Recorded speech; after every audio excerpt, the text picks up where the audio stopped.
Very nice. Very, very nice. Well, welcome to Tone Garden, everybody. Today is a huge day. It's January 1st. January 1st. Yeah, that is the day. So in December of 2011, Kemper came out with their very first Kemper Profiler. And ever since then, I mean, people have been pining for something as small as this to be able to fit on a pedal board, especially when things began to get a little more popular, like the Helix. So, you know, here we are, January 1st, 2024. They just came out with the Player, and that's what we're going to be going over today. Yeah. I think this is definitely, and they're not trying to hide it, this is definitely driven more towards the pedal head people, right? They want to have this on their pedal board. They have all their pedals that they want to use. And some people like myself, you know, I just can't justify dropping $1,500, $1,600 and then dropping another $1,500, $1,600 on the pedals that I would want when the Kemper effects are amazing. Yeah.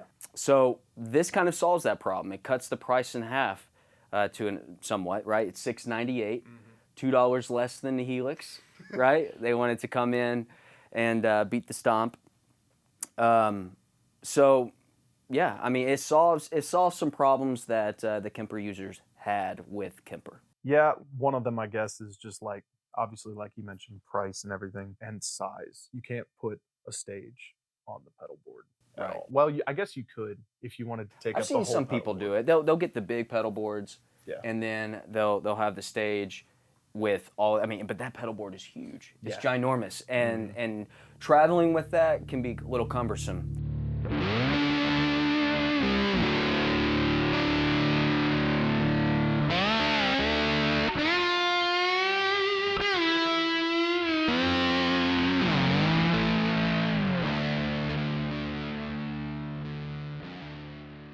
So what we're going to get into, let's just dive into the Kemper real quick. All right, so first things first, when you look at it, you're looking at the knobs. They have quick access to your Effects 1 and Effects 2.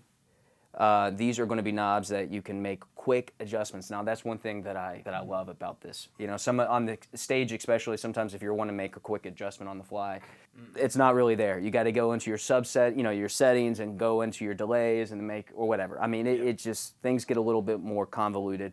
This, you have an assignment, you can adjust it. It's wonderful. Of course, you have your gain knob, your bass, middle, and treble. Quick access to that.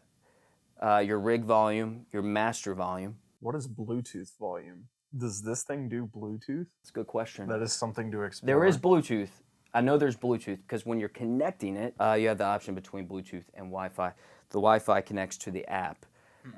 So yeah, that would be something that we would maybe explore here at a later point for sure.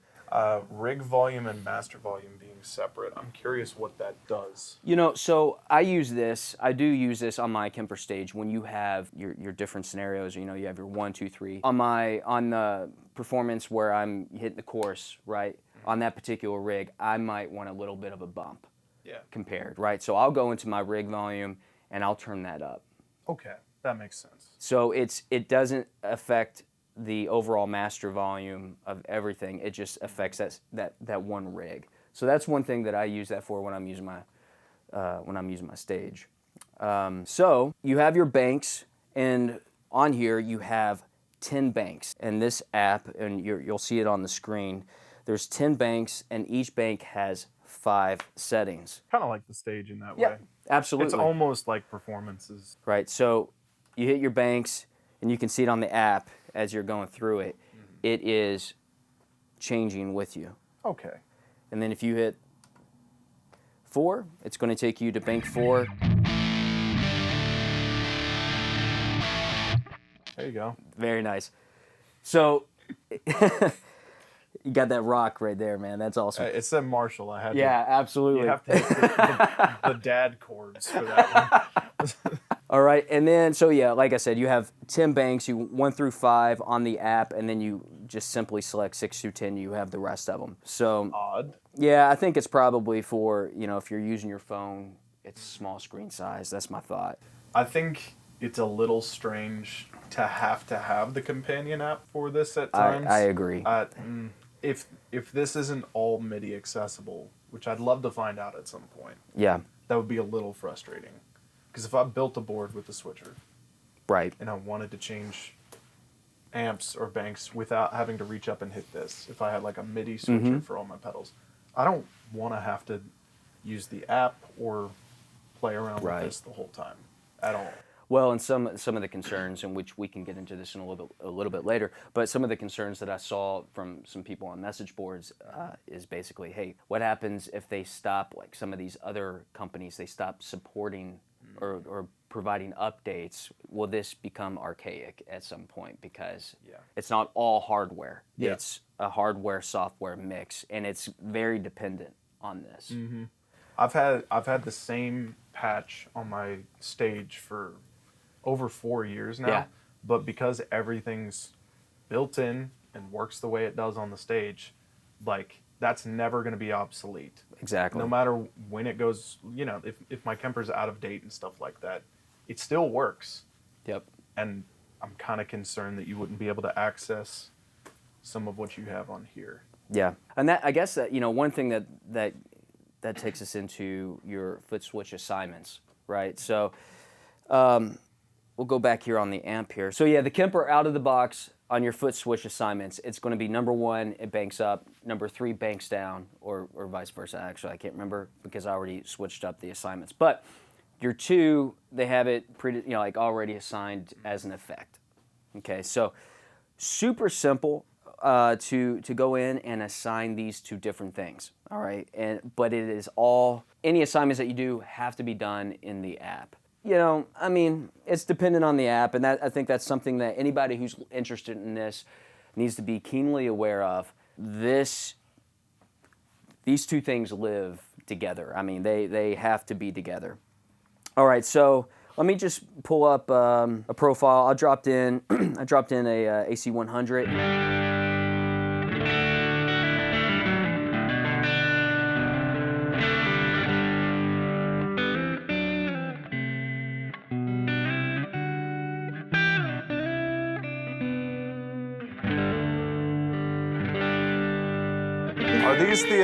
Are these the liquid profile? I still haven't played with liquid profiles. Okay, so this AC100 is not a liquid profile.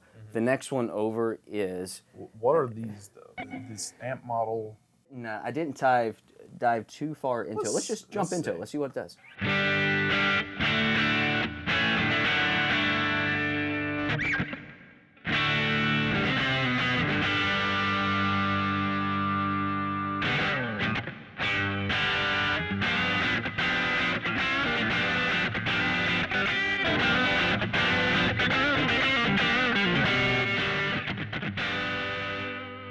They're Kemper amps. I mean, sure. That's not really different. No, not even a little bit. But I know for a fact it doesn't have like their modern delays and reverbs and effects. It's the old legacy reverbs and delays, which, again, this is built to throw into a pedal board. Right.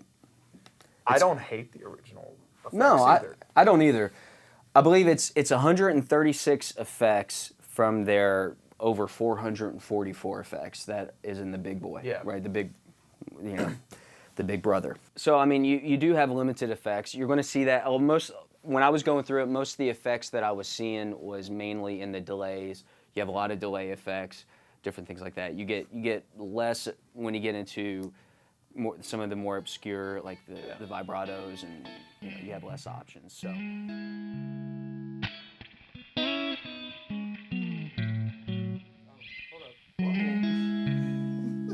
You got the camera on them.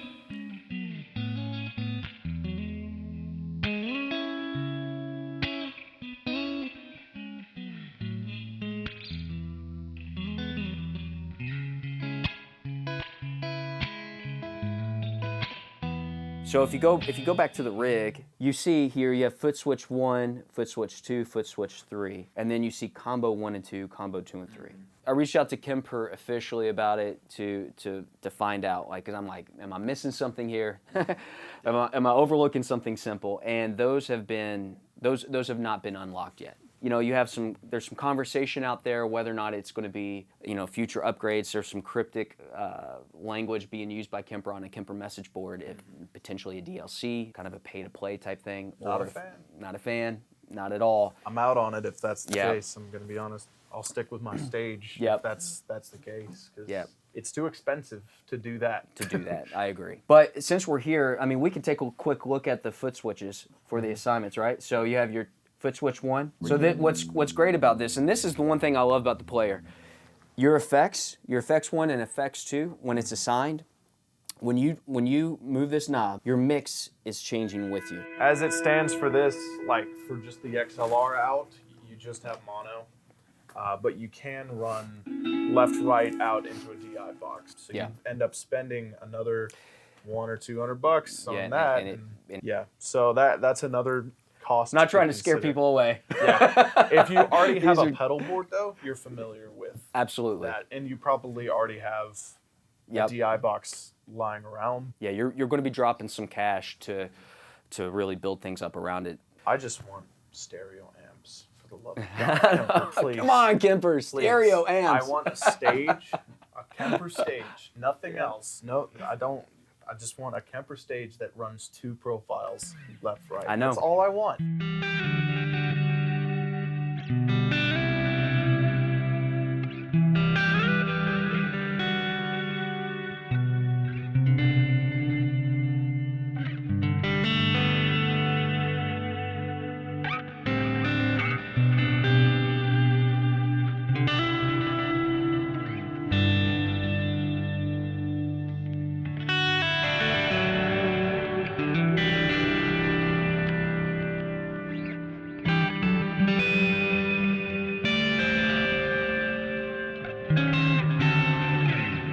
So I'd use that. I would use it. Absolutely. I mean, the effects in here are the ones that are on here, the onboarded effects of the 136 of them. They're all fantastic. Yeah. They're all great. They're Kemper quality. You're getting the same sound. Every 2 seconds, what is falling? What's in your pockets, Jude? Oh, Lord. So yeah, some great effects. And then if we go to your overdrive, right, which this is we have a bunch of delay and reverb on, so this might be weird. Yeah, it probably will be. We'll see what it sounds like, right? So this is your green screen effect on Kemper. It's not bad. No, not horrible. You can do.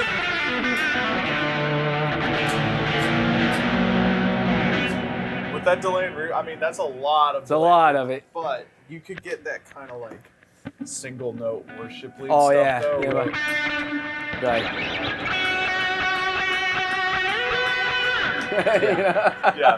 It's perfect for that kind of thing. So, like for our use case, this isn't bad. Not bad. It's still limited, So you have 4 effects, and as opposed to 8, on the Kemper stage and the other Kempers. So 4 effects. You have 2 pre, 2 post amp. All right, and if you're looking at it, so the way I would use this, more than likely is just use, like, you have your compressor, which I have no hate on the Kemper compressor. I think it's fine. It's a compressor. It's a compressor. I know some people are, It's going to be the Keeley or the Strymon compressor. Yeah. Like, dude, it squashes. That's all it needs to do. I'm not going to hate on the compressor. I use it very lightly on my Kemper stage already, just enough to keep my notes together. Yeah. You know what I mean? No, I don't like a super squash sound, so I know some folks... You're not playing Polyphia. Yeah, right. Or even, I mean, I know a lot of bluegrass players want that really tight compressed sound, because when they're skipping those strings, they don't want those different impacts and to really pop out. So, but again, compressor on here is fine. We should probably clarify, this was not sent to us or anything along those lines. This is not paid. Yeah, we're just reviewing it and talking about it. Absolutely. We play Kempers regularly, but in no way are we like affiliated with them. So no, not even a little bit. No. Now, but if Kemper,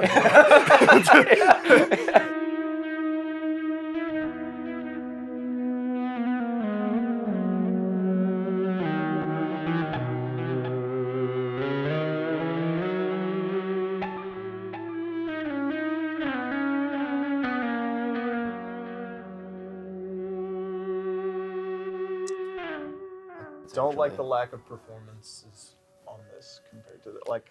Yes. That's a limitation I'm not fond of. Yes.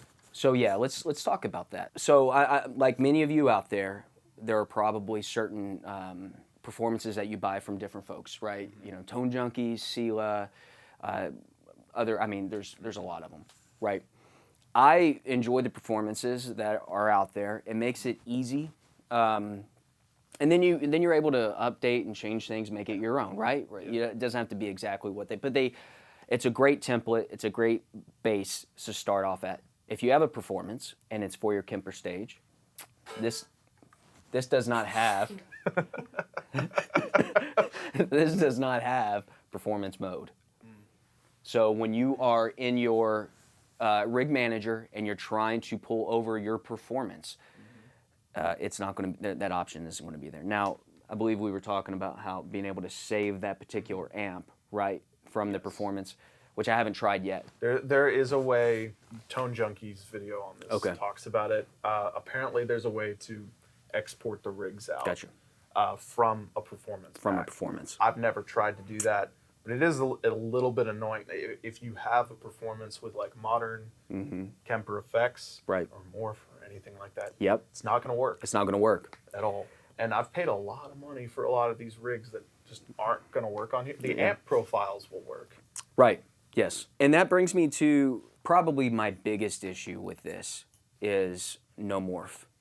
Yeah, that's I weird. use morph all the time. Like, I love it. I love being able to hit, the foot switch 1 and it bumps up and, you get more gain, you get more delay, more reverb, whatever you want it to be, it's there for you. Yep. Here, you don't have it. Now, again, talks about morphine, I mean, you do have 2 LED lights here on each one. So, like, theoretically, if you hit it, I mean, you might be able to see it. It's built to do that. It is, literally, there's 2 lights on each one of these. And I guess, they serve different purposes. But on your actual, like, large Kemper units, there's 2 lights on it for your morph. I don't need a light to tell me that my overdrive is on when... Yeah, I don't understand why we have... So that's weird. It is weird. So I think there is room for growth in that regard. I think there is the potential for morphine.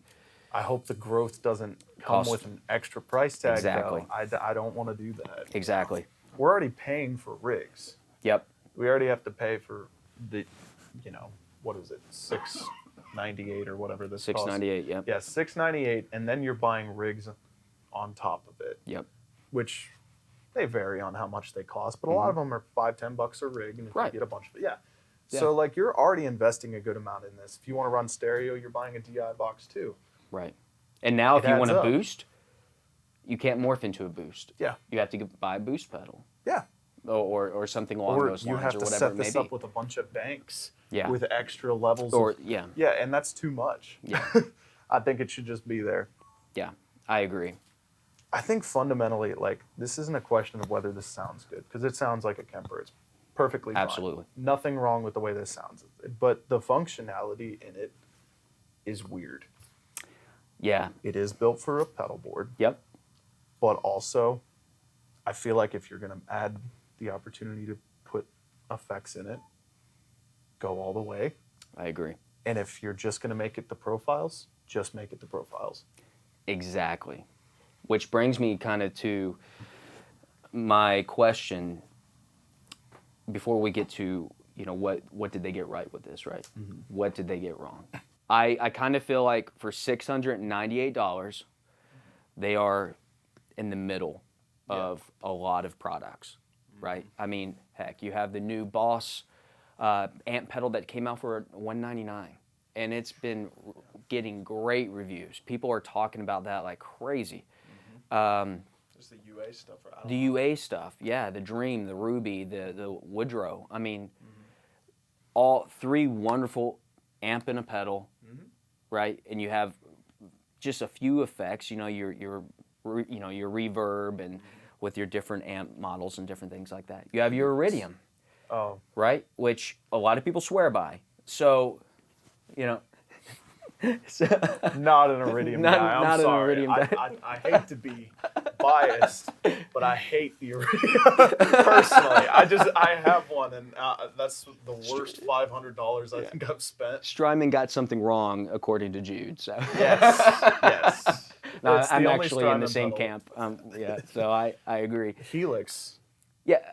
Okay. Yeah. So let's look at the Helix. I mean, what once started off at $500, right, is now at $700. You're talking $2 more, and you have, I don't know how many effects come in the Helix. I bet it's more than 136. Oh my gosh. The thing about the Helix is, for I guess $2 more, yeah, they're IRs, but you can run stereo amps. You can run full rigs of effects, even on the small ones. You can run full rigs. It's a little harder to access all your effects on the smaller ones, but still, the entire thing that you can get on a large Helix works on the small form factors. So you're getting all your effects, all your rigs, stereo, everything for kind of the same price. Yeah. Now the difference is, I think Kemper amps sound a little better. And I know the Helix just came out with an update with their amps. I say just, but maybe a year or so ago, I believe. And our Helix guy just said yes. Our Helix guy he's shaking his head yes. So I think the difference between the amps aren't as big. I feel like what they got wrong is the price on this. I think they were trying to kill two birds with one stone, and they should have just went with one. Is this going to be an amp with just your amp profiles, your Kemper profiles? Yeah. If that's what this is, and this was priced $350, $400. Ooh. Yeah. I mean, come on now. Yeah. I mean, that's a whole different conversation piece. Because then you're in the same. Then you're talking. You're comparing it to the UAs. You're comparing it to the Strymon. You're comparing it to, even though it's more expensive than the Boss that just came out. It's only a little more expensive than the Boss at that point. And then you have a wide variety. The Tonex. I can't believe I didn't even think about that for a second there. The Tonex. So I mean, the Tonex. This could have been what the Tonex is right now. Yeah. It's almost twice the price. Or it is about twice the price. Yeah. Of, especially used. Yeah. If of you get pedal amps right now that are like you said, Iridium and Tonex and the big competitors. This is mainly going after the Tonex, but it's twice as much money. It's twice as much. And the Tonex, I mean, you have. I mean, it is that the Tonex is exactly what this is trying to be: amp on the board, supplemented by a bunch of other things.